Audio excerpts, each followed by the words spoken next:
জীবনের সবচেয়ে কঠিন সময় কিভাবে নিজেকে ইন্সপায়ার করেন? দেখুন, ব্যক্তিগত কথা বলা ঠিক না, বলবো না।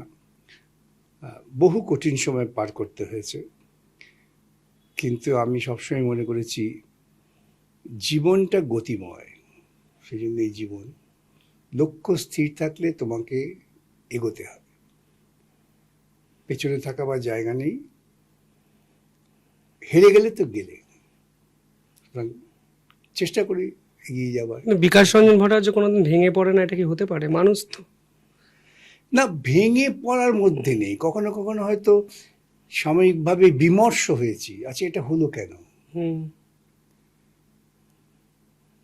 2011 সালে যখন বুদ্ধদেব ভট্টাচার্য নির্বাচন করছেন, আমি তার নির্বাচনী এজেন্ট। ঠিক।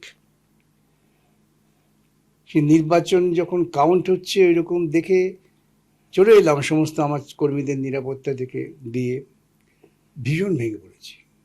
ভেঙে পড়েছি মানে কি, যে বিপর্যয় হলো কেন। 72 সালে আমি তখন আরো তরুণ। হুম। আমার তখন কালীঘাটের বাড়ি থেকে গোপালনগরে হচ্ছে কাউন্টিং অফিস ছিল, হাঁটা পথ। ওই বিপর্যয়কর রেজাল্ট, ভীষণ হই হই কাণ্ড। বেরোবো, আমাকে পুলিশ অফিসার এসে বললেন যে যাবেন না, আমরা আপনাকে পৌঁছে দেবো। মানে আমি এলাকায় পরিচিত ছিলাম খুব, হুম। ওই বলতে পারেন বামপন্থী কর্মীদের একজন সক্রিয় আগুয়ান কর্মী হিসেবে, এবং কাউকে পরোয়া করতাম না।